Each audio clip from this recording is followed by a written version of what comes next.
Welcome to the program Agenda. I'm your host, Cito Beltran, and you are watching us via Cignal TV Channels 8 and Channel 250 for high-definition television. And for those of you who are stationed abroad or who have not yet subscribed to Cignal TV, you can watch us via facebook.com/onenewsph or watch our replays on YouTube, One News PH. Of course, you can also watch, live on YouTube.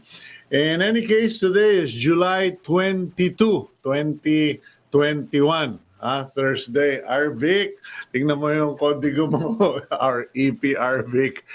Para nililigaw mo ko. July 20, 2022. No, it is July 22, 2021. It's a Thursday. It's been a rainy day since yesterday. Here in Lipa City, it's been 24 hours of practically non-stop raining. So much so that the NDRRMC issued a orange alert at 5:50 this morning advising residents of Bataan, Batangas, and Cavite of heavy rainfalls and to please watch out for landslides and flooding. Now, kayo pong mga kababayan natin sa nabanggit na lugar, Bataan, Batangas, Cavite, please be careful because first of all, there's flooding. Second, there are potential landslides, big or small. And then there is, lalo na po, yung may mga bakod. Those of you who know of walls, concrete walls or embankments na you have always suspected or feared might slide, fall one of these days. This could be one of those days, so please be careful, no? And then, of course, we have to be careful of leptospirosis and COVID-19 infection, especially since, according to news, medyo dumami ng konti pa lang naman yung Delta variant sa Pilipinas. Now, some people may get the impression, ano ba yung media na nananakot, we are being alarmist. Ladies and gentlemen, better to be labeled alarmist than to be sorry.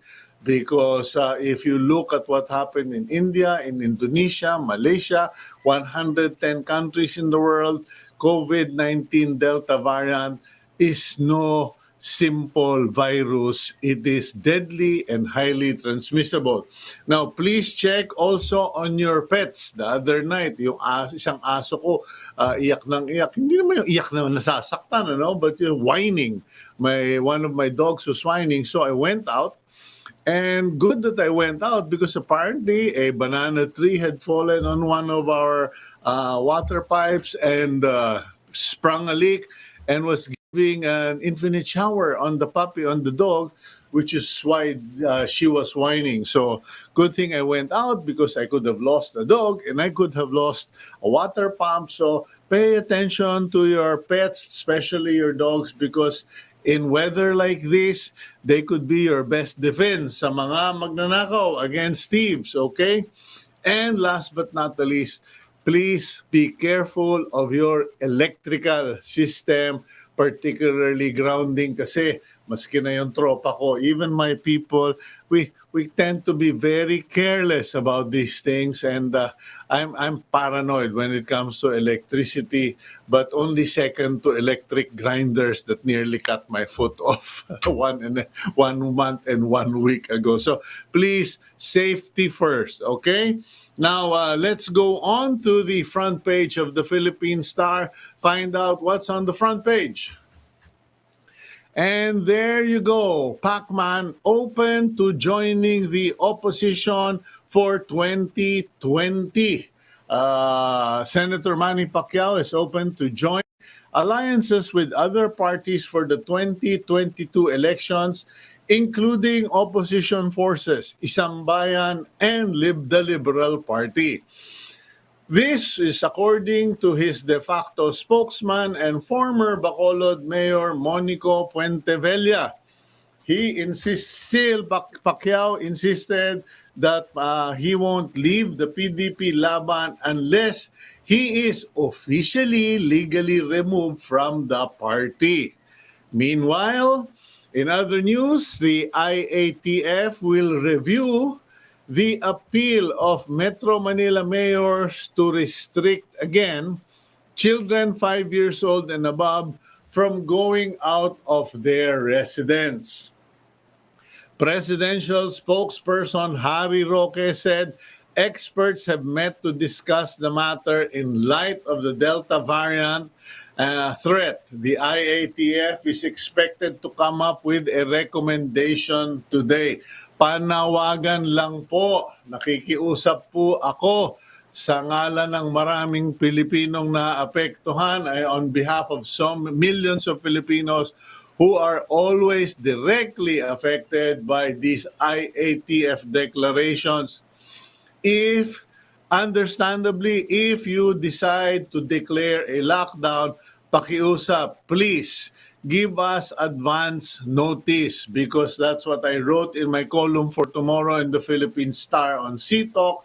I said, please give the Filipinos at least a week or 2 weeks advance notice kung maghihigpit kayo, dahil hindi naman sunog yan na biglaan na lang, o hindi naman yan earthquake na nandiyan na, no?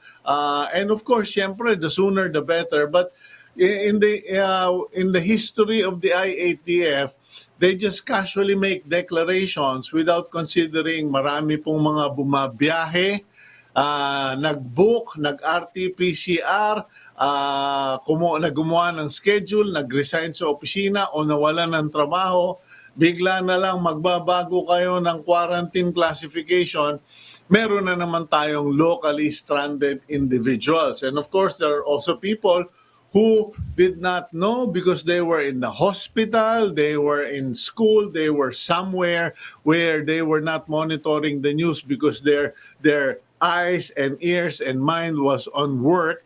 Paglabas nila, biglang meron na palang lockdown. And syempre, there are many Filipinos who, in the time of lockdown, don't have money or, isang kahig, isang tuka. Medyo kung hindi naman nyo kayang magbigay ng lingguhang ayuda, please be considerate enough to give us warning so that many of us who are mobile or traveling or whatever can prepare. Yun lang naman po. A little consideration will go a long way towards mutual admiration. In the meantime, Metro Manila residents experience floods triggered by heavy rains brought by the enhanced southwest monsoon or habagat. Some roads in the NCR became impassable, if not impossible, due to the flood, prompting government and private offices to suspend their operation yesterday. Fabian is expected to leave the Philippine area of responsibility on Saturday. Sabi nga nung isang kaibigan natin who we interview once in a while, Mr. Sam Luzon of Concept One, sabi niya, this is one occasion where you don't need an official declaration for work stoppage. The weather took care of it. Okay, hello to our viewers, Jure Mora, to Roy Regoso, and of course to thank you to Dr. Emily Roleda for fixing my eyeglasses that I sat on once again. Okay, the quote of the day comes from the book of Proverbs in the Bible, chapter 3, verse 5 to 6. Proverbs chapter 3, verse 5 to 6 says, "Trust in the Lord with all your heart and lean not on your own understanding. In all your ways, submit to Him, and He will make your paths straight." Ngayon pong tayo ay hinahamon ng Delta variant, binabaha ng mga tag-ulan at sinusubok ng kalikasan, kailangan natin ang gabay ng Panginoon. Huwag tayong masyadong magmarunong, especially those of you who are in the national government. You know, there is wisdom in the counsel of many. So consider that. First, trust in the Lord. Okay. Now, excuse me, for our first interview today, isa pong taong, ako, mas madulas pa sa palos itong nakaraang linggo kasi lagi na lang siyang basa, lagi na lang siyang pawisan. He has been so busy and he has been so, how would you put it, wrapped up in so much work. Because first of all, there has been this argument as to whether 5 years old or not should be allowed to go out, pero mukhang magiging moot and academic yan. And then ngayon, binabaha, binabagyo. I don't know if it's, wait a minute, hindi pa pala si MMDA Chairman Benhur Abalos. Unahin po na natin si Mark Timbal ng NDRRMC, National Disaster Risk Reduction Management Council. Okay, tamo na, nabuo ko, Mark. Good morning, Mark. Good morning, sir. And to all our viewers, magandang umaga po sa lahat. Okay, Mark, medyo nakuha ko yung morning greeting ninyo eh. Ibang klase kayo manggising sa umaga. Babahain kayo dyan. Okay. Yeah. Mark, could you please give us an update regarding the current situation? I know it's just monsoon rains, but looks like a lot of people are already getting mentally affected, if not physically affected by this. That's correct, sir. Medyo dahil tag-ulan na nga po ngayon, expect po natin na sunod-sunod ang mga pag-uulan na mangyayari, lalo na ito pong si PHAPi na ipaalis pa lang sa ating bansa sa area of responsibility. Hinihila po niya yung ating habagat, kaya most likely extended muli ang pag-uulan. Doon po sa ating mga kababayan na nakakatanggap po ng mga mensahe, intindihin po sana natin ito at sundin natin yung payo. May mga pagbaha pong nagaganap, pero ang maganda po dyan, lalo na dito sa Metro Manila, humuhupa naman po kaagad ito at dagli ang inireremedyohan ng ating mga LGUs at ng MMDA. Ito pong mga clogged drainages na to, yan po kasi ang rason ng pagbaha dito sa atin.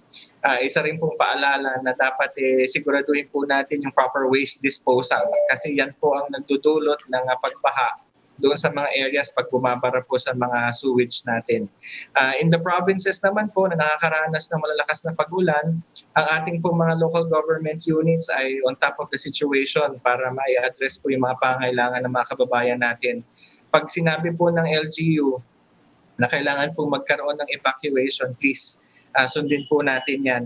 Wala po dapat ipag-alala yung mga kababayan natin, Sir Cito, kasi yung ating standby funding para sa mga response operations natin ay more than enough pa rin. We still have more than 1 billion pesos worth of quick response funds as well as family food packs and other needed items na naka-preposition sa iba't ibang mga warehouses across the country ready for deployment po yan.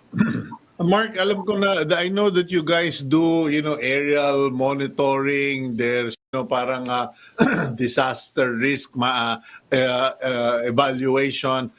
Are there any sensitive or highly, I don't know what term to use, yung kumbaga, are there any areas, high-risk areas that may become, a disaster zone? Parang yun nangyari sa Germany or sa Belgium na kalma-kalma sila, very akala mo picture, tourist spot. Yung tourist spot became a water park hell where 130 plus people died kasi parang di nila akalain, they never imagined that that amount of rain would create such damage and kill so many people. Is there any area in the Philippines right now that is similar as a high-risk area? To be honest, sir, maraming ganyang area dito sa atin. Part of the things that we have done para masigurado yung safety ng mga kababayan natin, nagkaroon na po tayo ng hazard mapping. Matagal na po na nating ginawa yan at dinistribute po natin sa mga local governments. Sa hazard maps po natin, nakalagay yung mga flood-prone, high risk to landslides, etc. At yung mga local governments po natin ay binigyan na po natin ng checklist through the Oplan Listo kung paano po ang premedyo na gagawin nila dyan sa areas na yan. Usually po, yan po yung mga communities sa tabi ng mga ilog, communities po sa dalisdis ng mga bundok, sa tabi ng bundok, sa tabi din po ng dagat, other waterways, lahat po yan ay at risk kapag may ganito pong malakas na pag-uulan. Kapag malakas pong pag-ulan sa kabundukan, bababa po yan sa kapatagan. Kapag sobra-sobra na po, expect na po na posible ang pagbaha. Meron po tayong mga interventions, infrastructure interventions kagaya ng flood control, pero this can only do so much. So yung pag-iingat po niyan at pakikipagtulungan ng mga kababayan po natin, yan pa rin pong susi sa kanilang safety. Well, Mark, last question ko na lang. I know that there are a lot of people who need your time and your inputs, so I will let you go. But before we do that, may we just get an idea how wide, gaano kalawak ba itong sinasakop nitong pag-ulan na ito na tuloy-tuloy? Kasi dito kami sa Lipa, 24 oras na ako. Kahapon pa, ganito tuloy-tuloy. Buong Luzon po ang saklaw ng ating habagat. So expect po halos lahat ng sulok ng Luzon ay uulanin po hanggang itong mga susunod na araw. Diyan po sa norte naman, sa Babuyan Islands at Batanes, group of islands, nakasignal number 1 po sila dahil malapit pa po dyan si Fabian. Yung hilahan po nitong bagyo na ito, at saka ng habagat, the whole of Luzon ay uulanin in some parts of the Visayas as well. So largely po, ang Pilipinas ay magiging wet over the week. Okay, it's going to be wet and wild. Sabi nga ng commercial nung kapanahunan namin. Thank you very much, Mr. Mark Timbal of the NDRRMC. Please stay dry and stay safe. Thank you, sir. Ingatin po tayong lahat. Good morning. Okay, yan po si Ginoong Mark Timbal. Now let's go to our next guest, none other than the MMDA Chairman Benhur Abalos. Chairman, good morning. Good morning, Cito, at sa lahat po ng mga nanonood, magandang umaga po. Ako'y nakikiramay sa sakit ng katawan mo kasi alam kong wala kang pahinga at I know you are probably one of the busiest guys in town, so I will just go straight to the interview and all the questions. Hindi ko nalalagyan ng pasakalye. We are now having rains, torrential rains, 24 hours here in Lipa, and it looks like it's going to be all of Luzon. But for Metro Manila, how serious are the floodings? What's your update on this situation, Chairman? Well, kahapon po medyo talagang bumaha sa mga ibang lugar, like nagpa-check po kami dito po sa aming metro based at napansin namin na parts po ng Taft ay talagang knee deep, not passable, at hindi lamang yun part ng Ortigas, POEA, ng Umaga, sa Rojas Boulevard, marami pong lugar dito ang not possible. Pero pagdating naman ng mga kinahapunan na ay nawala naman. Tama po observation ni Mark dahil ang ulan ay dire-diretso magmula gabi. But what is important here, Cito, is all of our 67 pumping stations are really working right now. Ang observation na maaaring ang cost nito will be really the garbage, yung mga basura na naka dito sa ating mga drainage. But of course, dire-diretso pa rin ang pag-desilt natin sa mga estero, sa mga canals, ano na mga LGUs. Kaya Cito, itong darating na mga buwan, nag-design ako kasi ng parang net Ito ilalagay sa strategic area ng mga kanal sa ay nilagay namin para hinahango namin ng basura everyday. Hindi na pupunta pa ron at hindi na abot dun sa mga singit-singit ng drainage. Ito ililipot namin sa buong LGU. At pero ngayon, itong araw na ito, very light showers at wala pong flood in Metro Manila. Okay, mabuti nabanggit mo yung idea mo na yan, Chairman, because I remember seeing some of that. Hindi naman kaparehas, kasi ikaw yata sa kanal at saka sa mga estero. Pero nakita ko ito sa mga private villages. They placed screens on the manhole drainage on their sidewalks. And kanina iniisip ko, paano kaya magagawa ni Chairman Abalos to? Kasi pag ginawa mo sa bakal, ninanakaw. Pag ginawa mo sa plastic, ninanakaw. So I thought maybe you could come up with these concrete barriers doon mismo sa mga sidewalk canals na papunta sa manhole para doon pa lang, ika nga sa kalsada pa lang, nahuhuli na yung mga face mask, mga paper cup, etc. Suggestion lang naman, Chairman, ano? Yes, Go Cito. ahead, sir. Dalawang bagay po ito, no? Yung pong sinasabi niyo yung napakagandang idea, no? Pero yung ginagawa po namin ngayon ay mismong sa kanal na, kasi kung minsan nagpupunta sila sa critical area, yung mga ilalim na ng tulay na hindi mo na kailangan mo pang kailangan pang puntahan kayo ng husto, no? Once they go there, talagang ang hirap ng tanggalin. So before these areas, lalo na sa mga pumping stations, naglagay po kami ng floating net, no? At ako, nakakagulat sa Tripa de Galina, nakakadalawang truckload kami ng basura everyday, no? Ngayon, ang plano namin, ibahabili namin ito sa mga barangay kasi nagtuturuan kung saan galing sa ibang barangay, galing dito. So, tapos may mga tao naman kami, no? Doon na lang namin ilalagay. Everyday maghahango. Yung idea mo ay maganda rin dahil hindi lamang sa along esteros or canals, pero doon na mismo sa manhole, yung sa gutter na mismo, no? Sa gutter. Talagang titignan po natin ang husto yan. Pero at the end of the day, Cito, maski gawin namin to, parang niloloko lang namin ang sarili namin kung ang tao ay tapon ng tapon Hindi ba? The root cause talaga, wag sana magtapon ng tao, kung kaya't sinabi ko sa mga mayors, if it's possible na ilagay yung community service, yung kung sino man maghuhuli magtatapon, maglilinis ng kalye or maglilinis ng kanal, no? Wag, Chairman. Baka may magalit sa'yo. Samahan ko na lang. Sabihin ko, samahan kitang maligo ka doon sa kanal. Diba? Kasi dapat yung sa mga yan doon maligo para matikman nila yung perwisyong ginagawa nila. Anyway, Sir, nakikiramay nga ako. Sabi ko nga siya, nakikiramay ako sa konsumisyon mo, Chairman. Now, Chairman, meron pang isang idea, no? Pasensya ka na kasi siyempre interview but ideas also.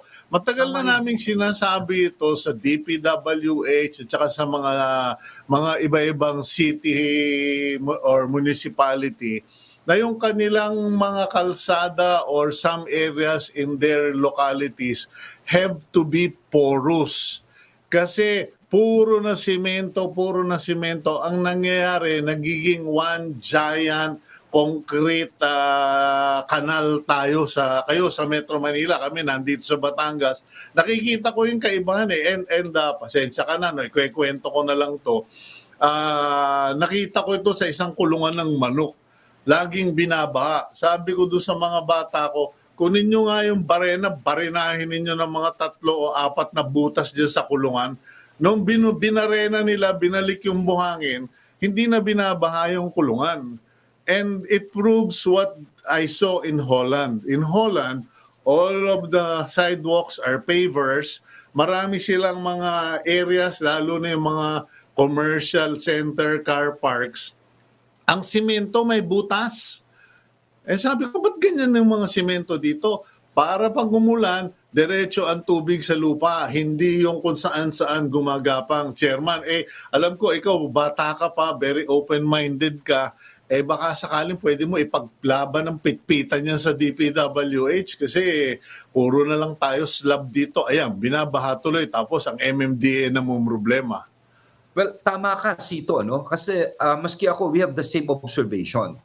Yung tignan lang natin nung araw, nung bata tayo, no?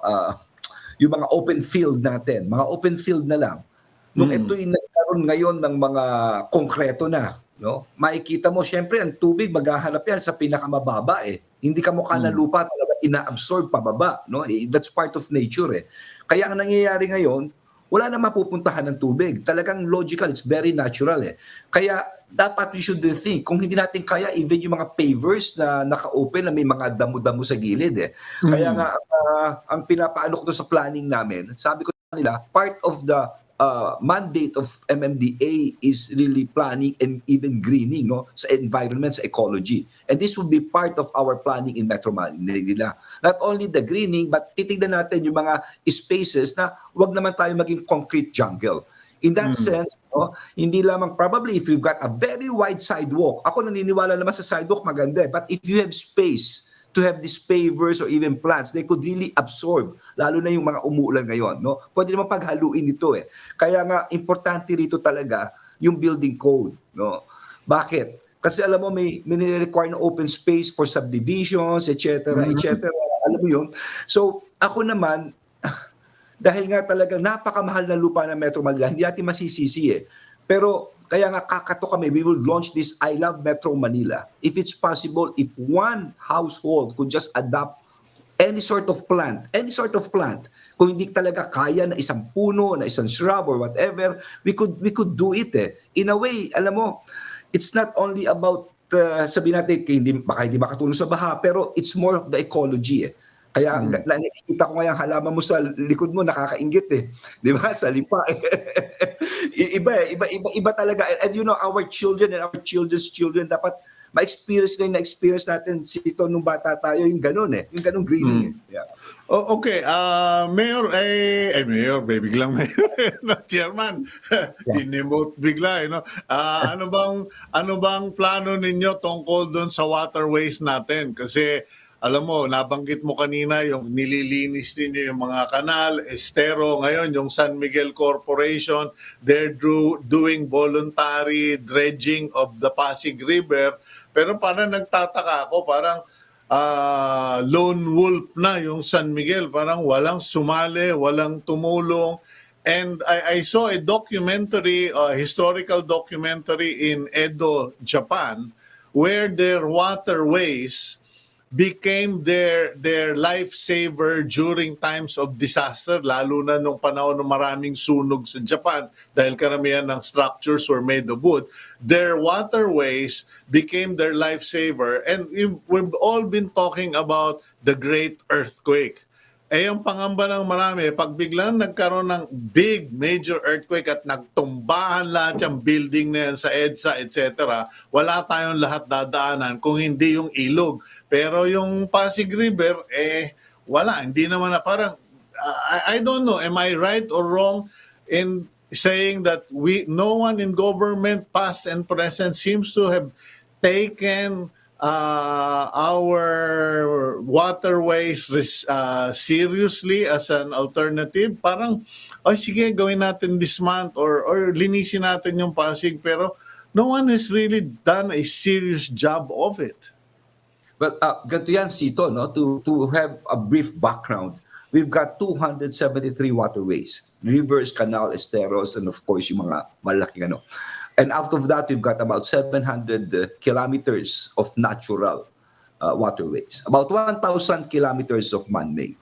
Of this, yung mga malalaki, yung ginagawa ngayon na, ang bait talaga ni Boss Ramon Ange, no? ni Sir, niya, napakabait niya, is taking care of Tulyahan. And lately, dinala niya kami sa Pasig River dahil he really felt bad when he saw it's one of the dirtiest. Nakita ko he really purchased equipments. On the other hand, si Secretary Roy Simatu, we've got this program, it's called Build Back Better. No? Itong Build Back Better na ito yung nire-dredge ngayon ng Marikina River at part of Pasig River. No? Talagang makikita mo, wina-widen ng husto yung depth. Kahapon nga, umuulan, doon kami sa parts ng Pasig, kasama ko si Mayor Vico at si Mayor Marcy. Siguro mga last month, nandun rin kami ulit at kahapon naman parts din ng Marikina.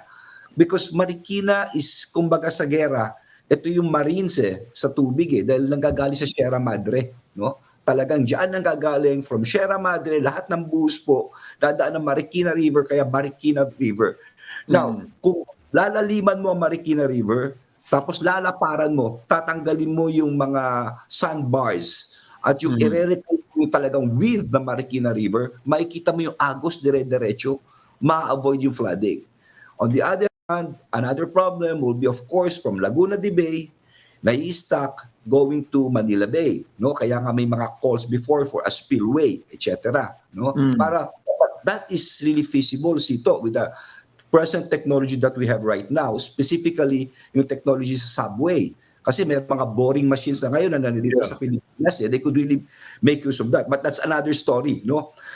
Another one could be a retarding dam from the upmost, no? From where Atap Marikina doon sa pinanggagalingan sa Sierra Madre, that could still be studied para wag kagad bumuhos lahat at mapagarap. But that's long term, no? Parang another Lamesa Dam sa may Marikina area. Yes, parang maliit lang siya, para lang wag Oo. ugsutan at kawawa ang mga taga Marikina na halos nagpas tao, no? Para lang may depensa lang sila. That could really be studied. But right now, tama ka, pagdating sa ilog, it could be saved. Dalawa yan. Number one, for flooding, and number two, for the quality of water. No, hindi yung parang yung human waste, ika nga.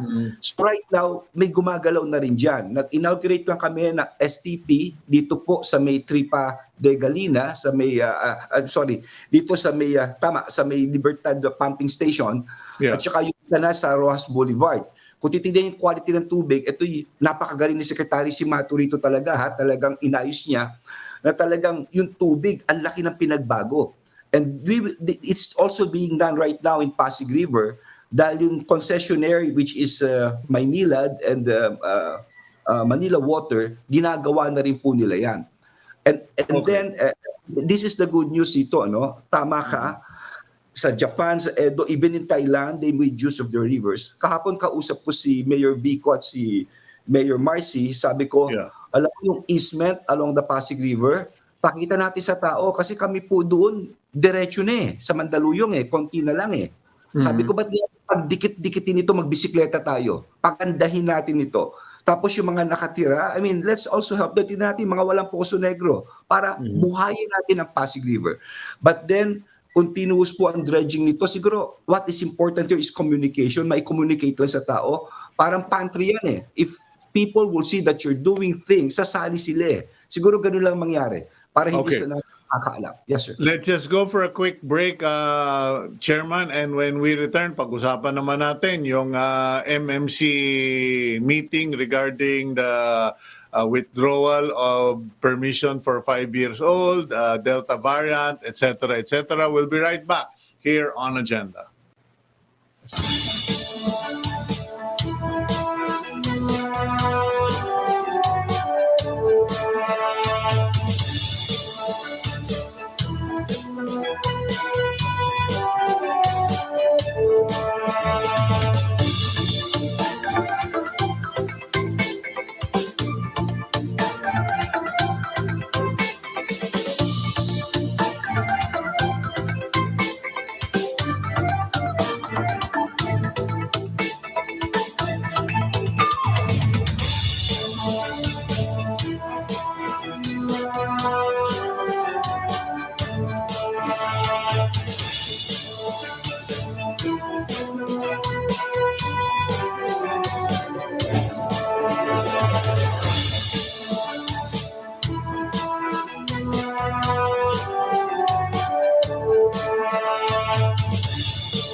Okay, the time is 8:34 on this rainy Thursday morning. Let's bring back Chairman Benhur Abalos of the MMDA. Chairman, you are scheduled to have a meeting or nag-meeting na ba yung Metro Manila Council regarding new protocols and decision kung papalabasin pa yung mga 5-year-old and above or not? Sito, nag-meet na kami before at may resolution na po ang mga Metro Manila mayors na mga 5-year-old na policy po rito ay baka pwedeng temporarily suspended, no? Because nung ginawa po ito ng IATF, wala pa hong Delta variant dito po sa atin. At ngayon nagkaroon na, no? At of course, tinetrace pa nila if it's really locally transmitted. At medyo, tama ka kanina, medyo bahagyang tumaas ang kaso rito. Ayaw na nating lumaki pa ang sunog. It's better to assess the situation right now at sa mga magulang po, pasensya na kayo, pero siguro it's better to be on the side of caution right now, no? Ngayon po, kung mag-settle po ito, walang problema, madali naman pong ibalik po kaagad itong policeyang ito. Okay, na what about yung contact tracers? Kasi kahit anong gawin nating pag-iingat, pag merong tinamaan at hindi naman ninyo mahanap kung sino yung mga nasabayan ng taong yun. Because it seems that with the Delta variant, like in Australia, they did a study and it seems nahagingan lang nadaanan lang, nahawa na, dalawa, tatlo kagad ang nadali nung limousine driver na infect niya. What is our status regarding contact tracer? Nadagdagan na ba? Naibalik na ba sa inyo? Well, dalawa po ang contact tracers, no? Ang source. Number one is sa tulong po ni Secretary Bellion ng DOLE, nakapagbigay po siya ng tupad, of course, workers na ginagamit ang mga LGU na contact tracers, no? Unfortunately, maglalapse na po ito ng August 3, August 4, and August 5 sa Pateros, Taguig, and Parañaque. No? At sunod-sunod na pong LGU. So, tinawagan ko po siya about 5 days ago at nakiusap po ako na baka po pwede naman dahil hindi birong pera. It's about 200 million. No? Sa awa ng Diyos, sabi niya, Mayor, Chairman, i-extend po namin ng 2 months. So 2 months is just enough time here, no? Kasi bukod po dito ay meron pa namang contact tracers ang mga LGU. They are LGU hired. So these are 5,775 contact tracers in Metro Manila every month for the next 2 months po. Okay, total, I'm sure napapag-usapan na yan. Paano naman yung magiging mga health protocols? Because I don't know if you saw the opening of the program and nakikiusap ako dun sa IATF on behalf of millions of Filipinos na kung pwede, bigyan naman kami ng advance warning para hindi kami biglang magche-check-in ka sa ospital, paglabas mo, lockdown ka na pala, o kaya papunta ka na lang sa probinsya, biglang may stranded ka pa sa airport or sa pier. Parang, just give people sufficient time to be aware and to make the appropriate plans and get money. Kasi marami, Chairman, talagang yun ang pinroblema. Nag-lockdown, wala silang kapera-pera, nangungutang kung saan-saan. Well, tama ka, Cito, no? Sa totoo lang, ang Wuhan virus, yung original, ang nakakahawa is 1:2 o 4. Ito ngayon is 1:8. Highly infectious, highly aggressive, highly contagious, kaya everyday dapat minomonitor natin. In that sense, dahil minomonitor natin, nakakapagbigay tayo ng advice sa ating mga kababayan. Dapat talaga unahan natin Kamukha po ngayon, inunahan na namin sa policy sa mga bata. Kaya dito naman siguro ay gano'n na mangyayari, Cito. No? Maaabisuhan na maaga dahil dapat i-preempt talaga natin. Maaga pa lang, communication is very, very important here. No? So gano'n naman ang mangyayari, Cito. We're monitoring the cases every day and there will be advisory dito sa public. Okay, I know you've been watching all the news reports as well, and napansin ko lang na to the credit of the Filipino people and to the credit of vaccinators, tuloy-tuloy pa rin ang vaccination. Kanya lang, parang medyo yung nakita ko overnight, nakaka-nervous, Chairman umuulan, nakalublob yung paa, pero nasa pila, nag-iintay mabakunahan. Parang sabi ko, hindi na ba uso yung time out o time first? Kasi pag hindi, nabakunahan ka nga, na leptospirosis ka naman. Well, actually, no, nung ginagawa kasi itong bakuna, hindi na-foresee yung mga flooded areas. Kahapon lang talagang umulan ng tuloy-tuloy, kaya siguro may mga ibang centers talagang nabaha po. No, pasensya na kayo. But I'm sure our mayors will adjust to this, no, yung mga tamang adjustments na gagawin. On this note, gusto ko lang sabihin na Cito na kamukha kami sa Metro Manila, ang importante dito mabakunahan ay ang mga lolo't lola, no, mga senior citizens at ang mga person with comorbidities. Kaya nga pagdating na po pinag-uusapan ng bakuna, dahil kung pupunta ka sa ospital, sila yung karamihan ng pasyente ay galing sa sector na ito. Kaya we have enough lead time right now. No, habang wala, ako'y nananawagan sa mga lolo't lola. Kaya nga dapat yung one shot na Johnson & Johnson, sa kanila dapat ibigay ito para one shot lang tapos na, wala nang aantayin pa. No? So yun lang, kailangan ngayon ay talagang masusi ang ating pagbabakuna at hindi lamang yun, i-target talaga yung vulnerable sector which is our senior citizen, frontliners, and our person with comorbidities. Chairman, last point, and it has to do with what Mayor Alfred Romualdez did in Tacloban. Ang ginawa niya, pinadala niya ata siya ng 500,000 doses ng vaccine. Ang sabi niya doon sa mga tiga-DOH, IATF, kung pwede niyo akong pagtiwalaan, may gagawin akong gimmick. At makakasiguro kung dadami ang magpapabakuna kasi kilala ko at kung ano yung problema ng mga nasasakupan ko. Ang ginawa ni Mayor Alfred Romualdez, nag-announce siya sa mga A4 at A5 kung magsasama kayo ng PWD o ng senior citizen sa bakunahan, priority kayo. Kumbaga, magpakita ka doon, kasama mo yung lolo, lola mo o PWD, meron ka una ka sa pila. Parang yung sa senior citizen lane, no? Dinagsaraw sila eh. Dati daw, maswerte nang maka 1,000 sila. Aba, nung ginawa nila yun, 4,000 in one day ang nagpakita. So, ideas like this, are you guys in the council thinking of changing the protocols para mas maraming pumunta?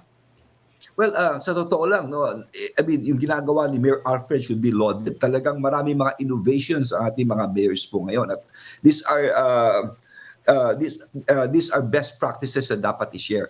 Sa amin po sa Mandaluyong, halos 98% na eh. Mapping up na lang po kami rito eh. Tapos na kami halos eh. Ang ginagawa namin dito ay talagang ang mga barangay, isa-isa ang bahay eh. Jeep-jeep, puro lola-lola lang. At yung talagang hindi makatayo, talagang binabahay-bahay po namin.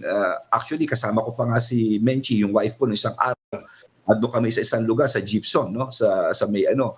Talagang ganun po ang ginagawa. May kanya-kanya ano po. But what is important is ma-monitor kung anong LGU pa ang medyo para matulungan na lang. Mabuti, nabanggit mo yun, Chairman. I'm thankful you mentioned na binabahay-bahay nyo na yung mga senior citizen o yung mga hindi makalabas. Kasi may mga pumapalag eh. May mga LGU na nagsasabi, naku, napakagastos na, napakadaming trabaho niyan.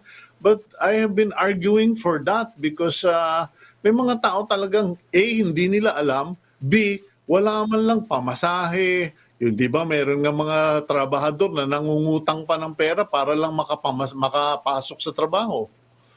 Well, actually, no, kokonti na lang to, Cito, dahil all of those halos bedridden na lang sila eh, no? Yung mga bedridden ang pinaka-vulnerable sa lahat dito eh. So yung mga kokonting yung mapping up na lang to eh. Pero yung pwede mo makumbinsing isa kay sa jeep, talagang si Kapitan. Ang susi talaga sa bawat projects na ito ay ang ating mga barangay captains. They're really our silent heroes dito. No? Maraming bayani dito aside from the frontliners. Kung masipag si Kapitan, talagang kaya niya by the jeepney loads, dadalhin niya yan. No? Sa amin, jeepney load eh. Araw-araw yan. Hanggang konti na lang, mapping na lang ang ginagawa. As I've been telling you, Cito, napakaraming innovations na nangyayari on the ground that is worth sharing. Well, thank you for that, Chairman, and maraming salamat sa oras mo ngayong umaga. I will release you because alam ko ang dami mong suking medyang nakaabang dyan. Please take care of yourself. Warmest regards to Mayor Menchi, and God bless all of you in Mandaluyong, sir. Mag-ingat po tayong lahat. Thank you so much, Cito. Ingat kayo ng family. Salamat po. Okay. Yan po, si Chairman Benhur Abalos ng MMDA. And, that was an education in itself. I didn't realize that there was 700 kilometers of waterways in Metro Manila, NCR area. And alam niyo po, sana ay mapag-isipan ng national government. Hindi yung puro na lang kayo airport at highway at skyway na hindi naman kayo nagpagawa. Sikasuhin naman ninyo yung waterway para kung sakali pong, because in the event of a major earthquake in the National Capital Region or Metro Manila, and EDSA and the parallel roads get paralyzed or blocked, you are not going anywhere. You will probably be walking and climbing. Yung waterways, as I pointed out, the waterways can be very useful, economically profitable. In Shanghai, they have that great big, the Bund, sabi yata nila dun, the Bund River or whatever they call it. It is a highway. It is a nautical highway. Yun ang tunay na nautical highway. Hindi yung pinagsasabing nautical highway dito, nagtayo lang ng mga connecting ports, nautical highway. Doon po sa Shanghai, talaga makita nyo dahil daan-daang mga barge, mga barko, mga boats ang dumadaan. Sayang yung Pasig, Marikina, and all the other canals, etc. that could have been used, should be used. Okay, now, let's go for a break. And when we return, makikamusta nga tayo. Ano ba ang situation? What is the current status of private hospitals? And in the event that this Delta variant grows, I hope it does not get out of hand, but grows, surges, what can we expect from the private hospitals? Let's go for a break here on Agenda.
Okay, welcome back to the program Agenda, and you are watching us via Cignal TV, channels 8 and channel 250, and on facebook.com/onenewsph. Okay, doon sa mga hindi pa nagsusubscribe sa Cignal TV, nakikipanood lang or watching us via Facebook, please do subscribe. But ako medyo, dahil tag-ulan, biglang, I don't know, recently got caught by the Korean bug.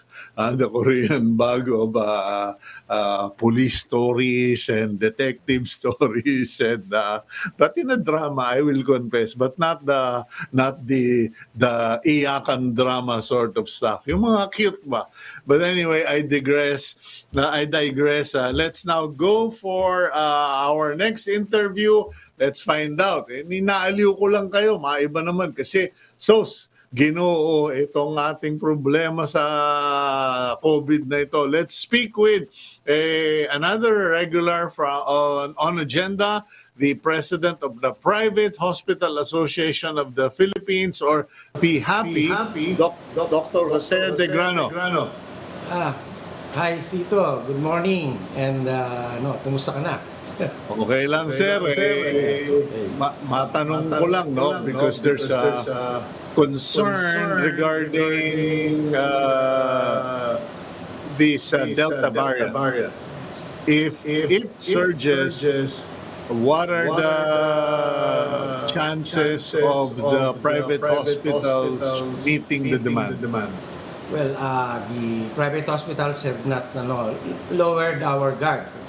Sabi nga, we are prepared to accept the COVID patients.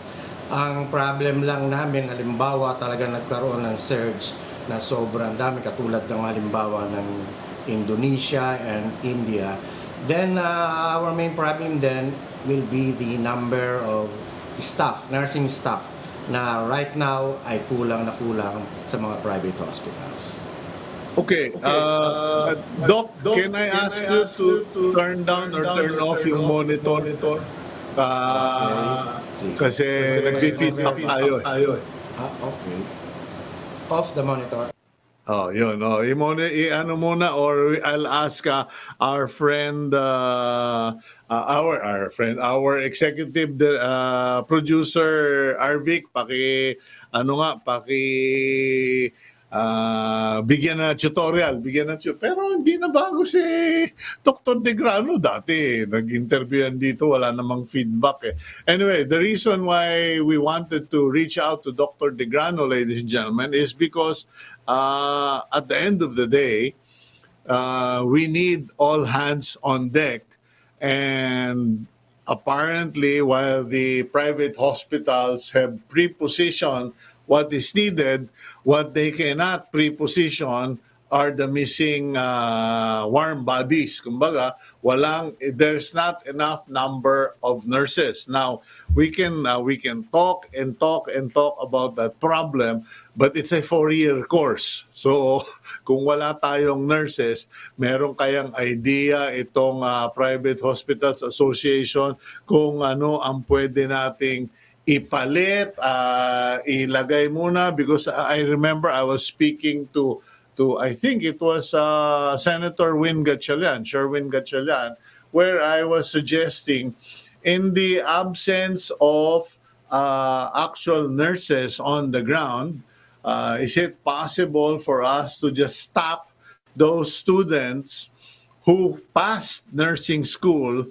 but did not pass the nursing licensure exam? Parang kumbaga di habang nandyan, utusan natin, papatulungin natin, turuan natin, kumbaga parang tutorial, OJT, so that they can retake in the coming years. Dr. De Grano, let's find out. Okay. Yes, actually, most of the hospitals are already doing that, yung mga underboard nurses, mga nursing aides, mga midwives na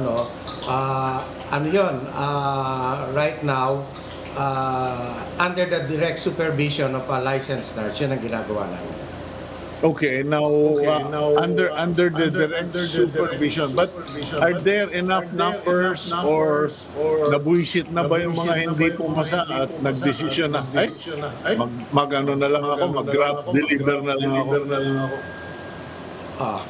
Di naman siguro that's the right now yung mga hospitals are ready naman.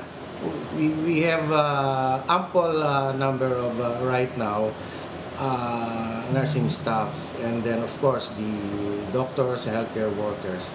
Ang magiging problem lang natin pagka nagkaroon talaga ng surge, and then we are telling that to the Department of Health. Minsan nagiging problem namin because some of the hospitals, because of the lack of nurses po, I have downsized. Ngayon, nung mag-downsize sila, and then bilang, alam niyo, sa hospital kasi, in the third quarter talaga, dumadami ang patients, because nandito yung mga infection, because of the, yung pag-ulan, ganyan, etc., change in the weather. And ngayon, pag sumobra naman ng sasabihin naman ng Department of Health, sumobra ka na sa iyong bed capacity, warning na yan, hindi ka dapat sumosobra.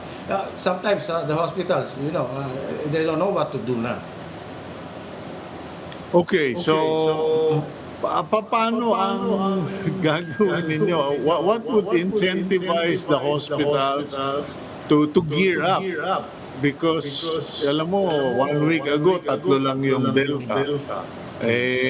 Kanina, 38 na daw. 38, tama ba yung nabalita ko, Dok?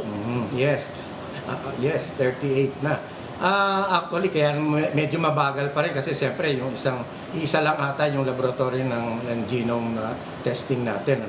So anyway, baka mamaya yung mga cases, karamihan doon, Delta variants na. So yung mga hospitals naman, we're trying to cope up with the situation. Ang problem lang namin yan. Hopefully, there are new graduates, new licensed nurses, almost or more than 5,000, and we are waiting for them to apply to the different hospitals para naman ma-augment ang ating mga healthcare workers. Okay, last question, Doc. Doc De Grano.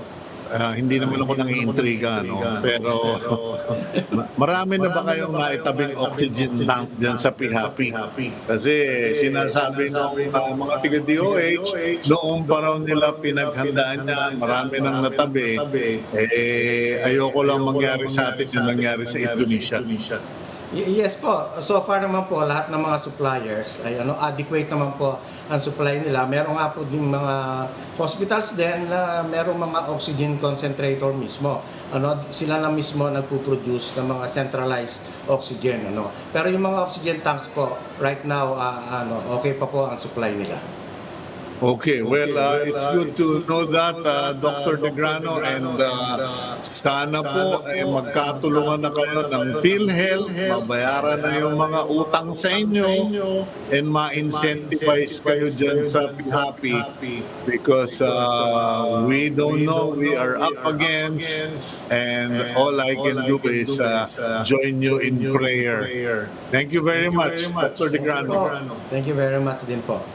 Okay, yan po si Dr. Jose De Grano. Nadinig naman nyo, yung pala, they are already enlisting the people who have not taken the board exam for nursing licensure, or mukhang pati yung mga hindi pumasa. Kasi nangyari naman po yun, mga kaibigan. Meron kaming isang alaga,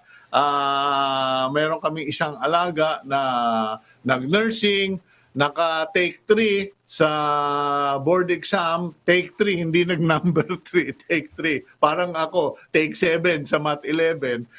Pero sa sipag at syaga, pumasok siya, namasukan siya na parang nurses assistant o nursing aid. At dakong huli, ayun, ngayon nasa Ireland na ako, hindi pa nga ako nakapagturista sa Ireland. Siya, doon na siya ngayon, doon na siya nakatira, nagtatrabaho as a nurse.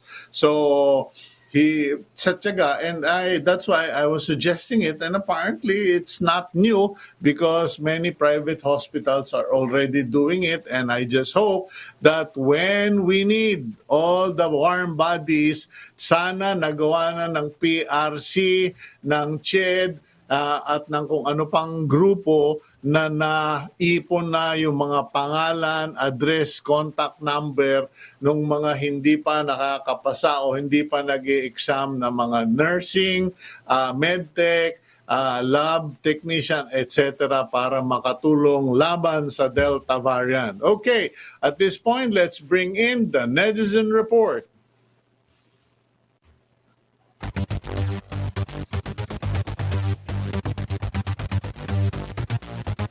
President Rodrigo Duterte said that he might run for vice president to have any immunity against any lawsuit. We ask you, does President Duterte's potential vice presidential bid violate the spirit of the Constitution? Richard Montilla says that it does not violate the 1987 Constitution. He clarifies that the law prohibits the election for president and not any for lower position. Jonathan Luzano Maligon Verano does not see any problem with Duterte's VP bid. He expresses, quote, "Kita nyo naman ang achievement. That's what we are looking for a leader who walks the talk." Aki Nano has reservations with the plan of the president, citing that he is just looking to escape cases from the International Criminal Court. Ben Bombasi questions why people are worried with Duterte's plan. In the end, the majority of the electorate will decide if he deserves the position. The government has rolled out 15 million doses of vaccines, and we ask you to rate the government's vaccination program. Erwin Gabutan Vea Bangalan is not even giving a passing rate to the government. He notes, quote, "There is an uneven distribution of vaccines. The government focuses on Metro Manila, and there is a surge in the provinces.